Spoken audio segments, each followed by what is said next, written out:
नमस्कार, मंथन में आपका स्वागत है। मैं वारिस मिर्जा। जी हाँ, आज हम बात कर रहे हैं स्वामी प्रसाद मौर्य की संपत्ति के बारे में। आपको बता दें कि स्वामी प्रसाद मौर्य की संपत्ति उनकी पत्नी से कम है।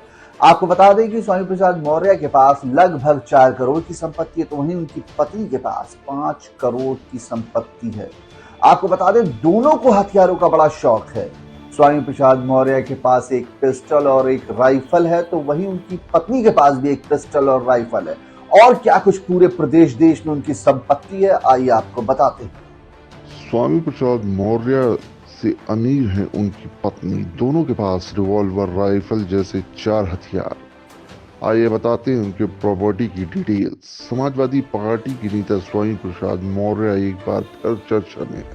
रामचरितमानस की प्रतियां जलाने के मामले में स्वामी समेत 10 लोगों पर नामजद मुकदमा दर्ज हो गया है। 5 लोगों की गिरफ्तारी भी हो गई। उधर तमाम विवादों के बीच भी समाजवादी पार्टी ने एक तरीके से उनका प्रमोशन भी कर दिया और पार्टी का राष्ट्रीय महासचिव बनाया है।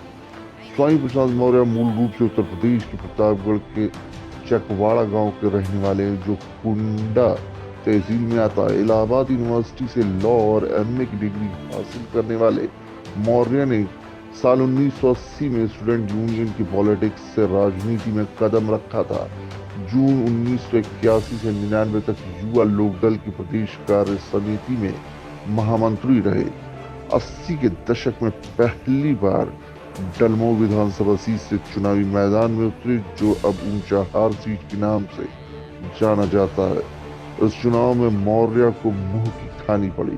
स्वामी प्रसाद मौर्य साल 1991 से 95 तक जनता दल में रहे। साल 1993 में मायावती जब पहली बार उत्तर प्रदेश की सीएम बनी तो मौर्य बसपा में शामिल हो गए और साल 1996 में डलमऊ सीट से पहली बार विधायक बने। 2002 में फिर इसी सीट से जीते और मायावती सरकार में मंत्री बने। बहुजन समाज पार्टी में स्वामी प्रसाद मौर्य की ताकत बढ़ती गई और एक तरीके से मायावती के बाद नंबर 2 की स्थिति में आ गए। साल 2007 में उन्हें हार का सामना करना पड़ा। इसके बावजूद मायावती ने मौर्य को कैबिनेट मंत्री बनाया। 2019 में कुशीनगर की पटरौना सीट पर उपचुनाव में फिर जीते और अब तक लगातार 3 बार इसी सीट से जीत चुकी हैं। साल 2016 में मायावती से खटपट के बाद स्वामी प्रसाद मौर्य ने बसपा को विदा कह दिया और भाजपा में शामिल हो गए। योगी सरकार में कैबिनेट मंत्री भी बने। हालांकि 2022 चुनाव से ठीक पहले बीजेपी का साथ छोड़ दिया और सपा का दामन थाम लिया।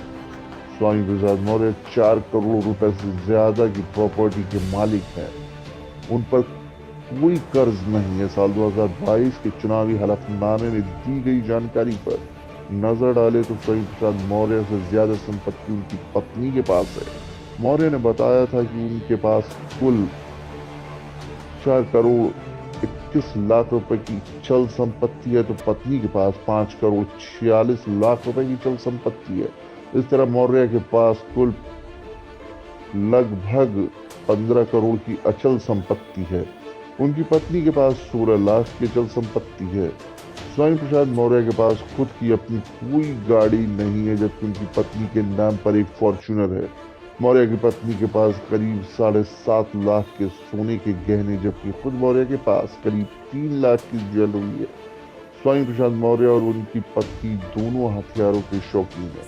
पति पत्नी दोनों के नाम पर कुल 4 हथियार है। स्वामी प्रसाद मौर्य के पास एक रिवॉल्वर, एक राइफल, तो उनकी पत्नी के पास भी एक रिवॉल्वर, एक राइफल है। स्वामी प्रसाद मौर्य के पास पैतृक गांव चकवा में संपत्ति है, जबकि लखनऊ की गोमती नगर में एक रेजिडेंशियल बिल्डिंग और गाजियाबाद में भी रेजिडेंशियल प्रॉपर्टी है।